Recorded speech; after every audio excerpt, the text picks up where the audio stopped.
Hello again everyone, my name is James Shotwell. This is the Music Biz channel, and today we're going to talk about going #1 at radio. Now I know a lot of you have some theories and some conspiracies about how it happens, but recently one of the biggest radio DJs in America told the truth, and I'm going to share it with you right now.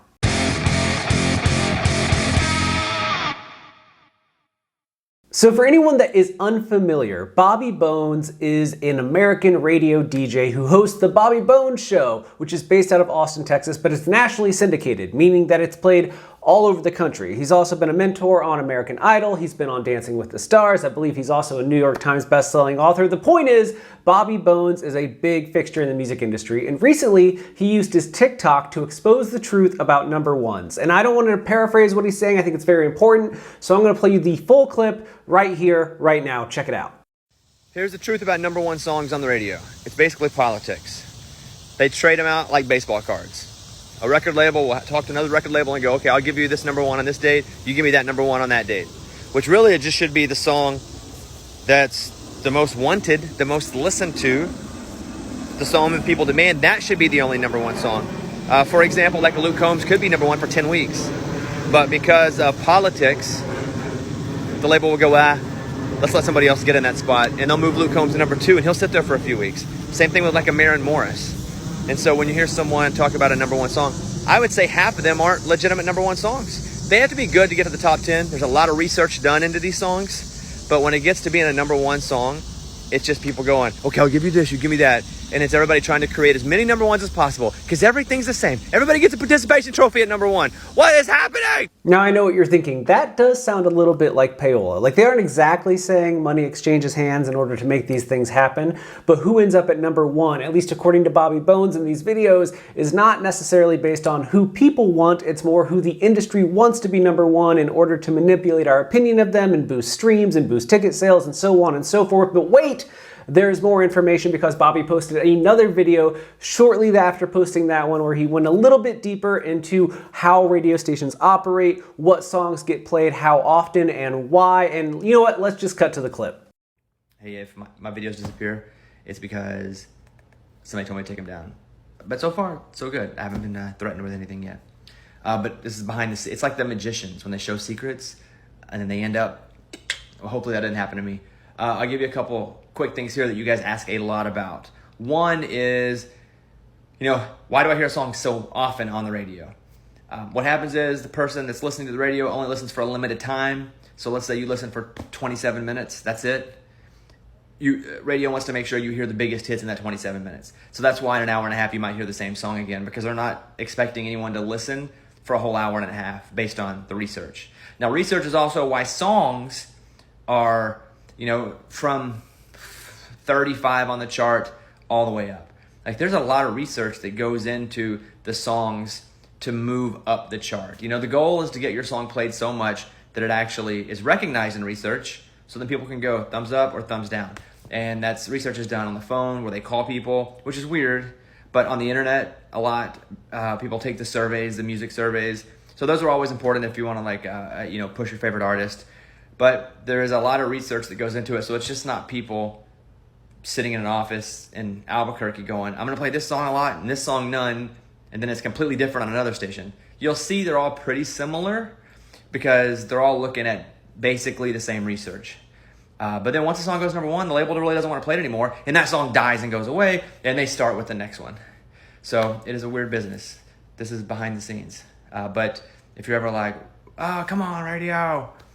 It's research. I mean, it really is. They're looking at data and numbers to see which songs that people are saying they like the most all over the country or regionally or station-wide. It's a very analytical thing until it gets to #1, and then it's like a little, I'll give you this one, you give me that one, which I talked about in the last video. And now I know that there is somebody watching this right now who's a skeptic, who's saying, obviously, a person in a position of power like this isn't going to just open the doors and let out all the industry secrets. Why would they ever do that? That would be a completely terrible idea, a poor business decision, a poor career move. But let me tell you, It is true, and a way that I know that is true is because there are publications around the industry who have written pieces reacting to what Bobby's been saying, and he's even made videos about some of those reactions, pointing out that people aren't necessarily mad about what he said, it's just that he said it in general, meaning it's not that what he said is wrong, it's that people don't really like to talk about how things actually operate. Check this out. Okay, so this is the story of today. It infuriates me. Labels react to Bobby Bones' #1 comments. This is where I said, record labels make calls and go, hey, I'll take this day, you take that. I'm surprised at all the controversy this is creating, but let me show you a few things here. One person says up there, it's annoying on all fronts because Bobby is correct. It's not all cut and dried as he makes it out to be in that TikTok video. Well, it is a TikTok video, I had 60 seconds. But it's annoying on all fronts because Bobby is correct. Let's focus on that right there. Here you go. One promotion person said they'd like to ask the question, how he used his radio audience to manipulate Dancing with the Stars. Well, that shows half judges and half call-in votes. That's right. People called. I used my platform to get people to call, and half were judges. This is the dumbest analogy I've ever seen. Don't be anonymous. Anyway, hope you guys are having a good day. Good day for me. Also, shout out to Sean Parr. Right there, that's my guy. I like Sean Parr a lot. I saw that. The big question is, what do we do with this information? What can we do with this information? Well, I think it's safe to say that we know what's happening in radio as a whole. We see the trend, we see the signs of where the industry is going as a whole. And maybe it's because they aren't necessarily listening to listeners, and maybe it's because they're more concerned about who's #1 than having the best possible song reach #1.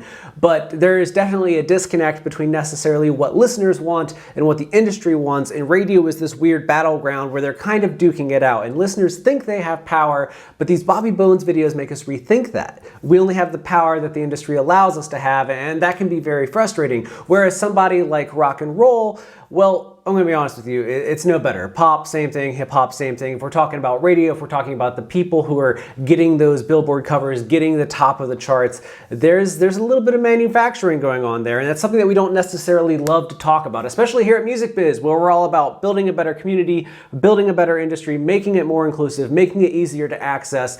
But the truth of the matter is, we're never gonna reach that goal, and that goal of everybody having a fair shot, until we kind of tear down these cornerstones of how the industry has always run. See, there used to be this thinking that only the people in the industry really knew what was best for the industry. And while we definitely listen to consumer behaviors and follow what it is they tell us that we want, we ultimately know what's best.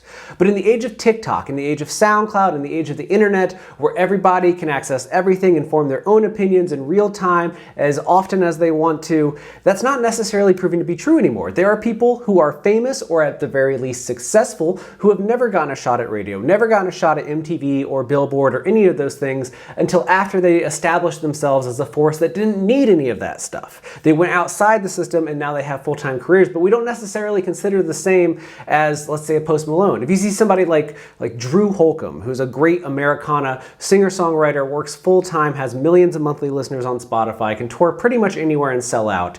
He is as successful as you could possibly hope to be without having a #1 song, but we see somebody like Post Malone who has the arenas, the stadiums, the #1 songs, the Billboard covers, and we think that he's on such a higher plane of existence or such a higher plane of success. But really, the industry gears are just working in his favor. It doesn't mean that he's necessarily better than Drew Holcomb or any other artist for that matter. It's just that the people on his team and the company that he's in is able to play the game on a different level. So what am I trying to say by all this? And what is Bobby Bones trying to tell us? I think that it's important that we know how things actually operate so that we can be a force for positive change in the industry. Now, when I see those videos from Bobby talking about the industry making up who's going to be #1 or having conversations about who should be in the top 10 and basing that on research and kind of trying to build the perfect country artist, I think that I understand the thinking there. I understand the idea of like, with enough studying and enough practice, we can make something that nobody can deny will make us all the money in the world. But I think that people still prefer the organic approach to musicians' stories. They want to know somebody who comes from nothing and builds a career based on good songs, good interactions with fans, great performances, all that. And I think that that ultimately shines through, because we all know tons of artists who go #1 a couple of times and then disappear forever because they were never able to get the actual real-world traction that their number one seems to argue that they deserve. It still comes down to being a genuine artist. It still comes down to being a genuine talent. And if you take anything away from these Bobby Bones videos, and this video as a whole, it should be that the number one on radio doesn't actually matter if you don't have all the stuff that really is meaningful to go with it. Being number one is great, but if you don't have fans, if you don't have people who actually care about what it is you're saying on stage, then it's all for nothing, and it's pointless. Now, we don't do a lot of videos like this one here at Music Biz where I just play a bunch of clips from somebody who knows a whole bunch more than me and kind of break them down, but I felt that it was important because I think all too often we see somebody reaching what we believe to be the ultimate goal, be that the number one album at Billboard, they go platinum, they are getting 100 million streams in a week, whatever it happens to be, and we say, unless we can do that, or until we get there, we're not good enough. But the truth of the matter is, you are good enough. And there are factors at play in the entertainment industry, as well as the world in general, that are going to try and convince you otherwise, because convincing you that you're not good enough helps somebody else make a lot more money. But remember that you are good enough, and you do belong here, and that you can go number one just as easily as anybody else can go number one. It just might take a little bit of corporate manufacturing, but you don't need it. You don't need that to succeed. Just keep doing you. Keep engaging with your fans, keep writing great songs, keep performing good shows, keep being the best you can possibly be, and you will get there in time. And if you need help, I'm right here with you. The Music Biz channel exists to help you navigate the modern music industry. Whatever you need to know about this crazy thing called entertainment, I'm here to help you figure out. Whether that's social media, marketing, releasing, distribution, getting a booking agent, getting a manager, getting a record deal, we're gonna cover it all right here. So go ahead and click the subscribe button down below. And if you've already done that, then you have my sincerest thanks. You make my job possible. I love you to death. And until I see you next time, please, no matter what you do, take care of yourself, because you deserve it.